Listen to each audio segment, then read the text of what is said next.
Good morning. My name is Mike, and this is The Hot Seat.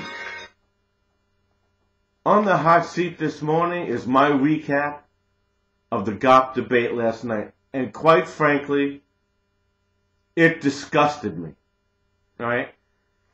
In the opening round, Rick Perry stated that he releases his income taxes every year. Newt is going to do it Thursday. And Perry asked Romney to release his, and he flat out refused. Now, I realize that guys like Mark Levine and others want to say, that's no big deal. And in hindsight, and in the scheme of things, true. It's not a big deal what your tax records are. But the fact that you want to avoid it tells me something. And Romney, could have diffused the whole question by saying, all right, guys, I'll release it in a couple of weeks. No. He sidestepped it, and he refused, which tells me there are things he doesn't want to talk about. Rick Santorum is being touted as a conservative. Really? Santorum voted for GW's prescription drug program, which hiked the deficit beyond belief, by the way, because we can't pay for socialized medicine, period. Santorum is anti-right to work. He says he's pro-right to work, but since the state wasn't, he wasn't going to vote for it. Then you know what? How about abstention? How about don't vote at all? And state, when you were a senator, you know what? I'm for right to work. My state isn't. I'm going to stick to my principles. I won't vote for it, but I'll abstain. Nope. He voted for it anyway. So he goes against his principles. Okay? Also, he voted for the No Child Left Behind Act. How'd that work out, Ricky? It didn't. Because this country is dumber and stupider than ever. The Chinese are engineers and scientists. And what do we do? On our freaking iPads and our iPhones. That's the No Child Left Behind Act. It's retarded. Okay? And it's making us look stupid. So Santorum, as far as I'm concerned, you're out. Now, Santorum asked Romney, should felons have the right to vote? Romney says, no, they shouldn't have the right to vote, and I wouldn't give it to them. Really? Santorum, I'll give you this. You shot back nice. Stating, well, when you're Massachusetts governor, you allowed people on parole to vote. Well, that's what my state wanted. But again, you stick to your convictions. How do you know what the people wanted? Your Democratic legislature wanted it. Doesn't always mean what the people want. A real man would have taken polls from his people, see what they wanted, and then act on it. No, but you succumbed to your legislature. Another guy that succumbs to legislature.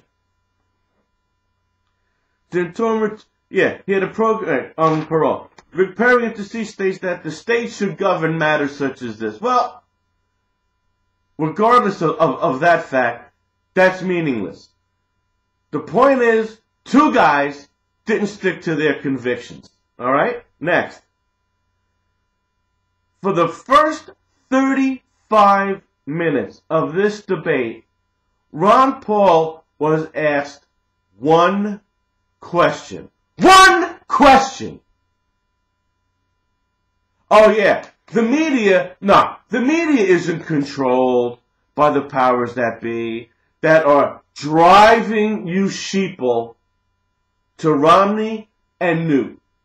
Romney and Newt. The media and the powers that be want this to be a two-man GOP race right into the convention so badly. And you know why? Because Newt's gonna play dirty. People are gonna support Romney. then we'll have two socialists running for president. For the powers that be that want to wipe this country out with the federal socialized medicine plan are going to be in a win-win situation, folks. Win-win.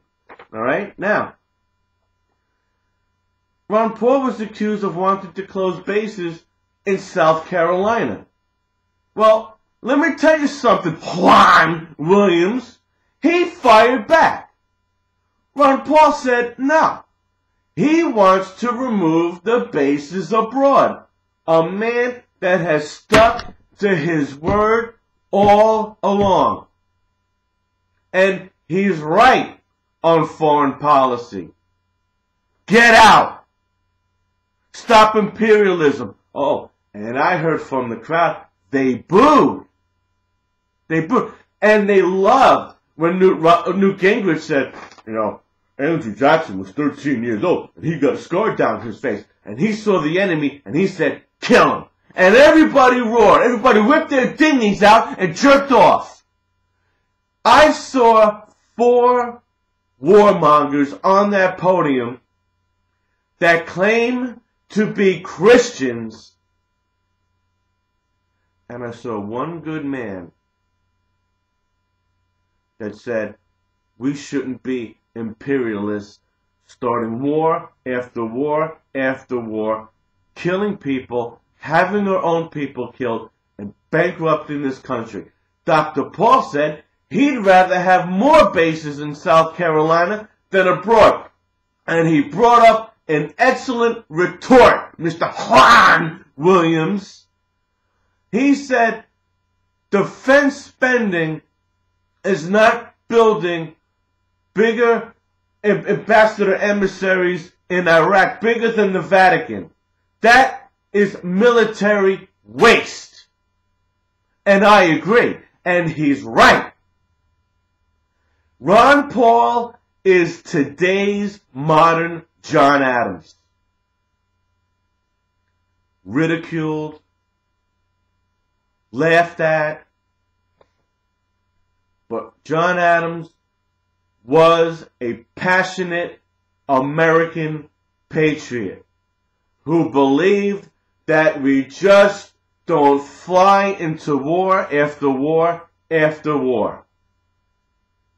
And he was right not to get involved with the war with Britain and France right after our nation was born. And Ron Paul is right to not be engaged in every single war. It's a disgrace. Last night was an absolute disgrace.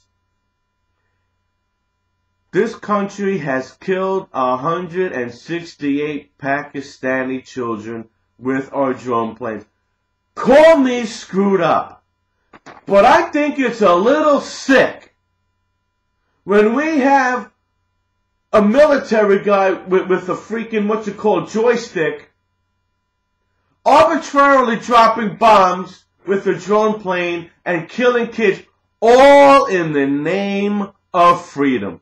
This morning on Fox, retired General Jack Keane said, the Taliban will never accept democracy. So, why does every country have to accept democracy? Who are we to dictate every country's ideology? Yet we cheer and we roar for blood. Really? You, the American people, would you like China or Iran coming into this country telling you how to live? I don't think so. Folks, we have enemies because we jam our ideals down their throats. Okay? We have become China's bitch, which brings me to another point. Nobody, and including Dr. Paul, brought up about repealing NAFTA and these so-called free trade agreements. Folks, these agreements have wiped out your jobs. Alright?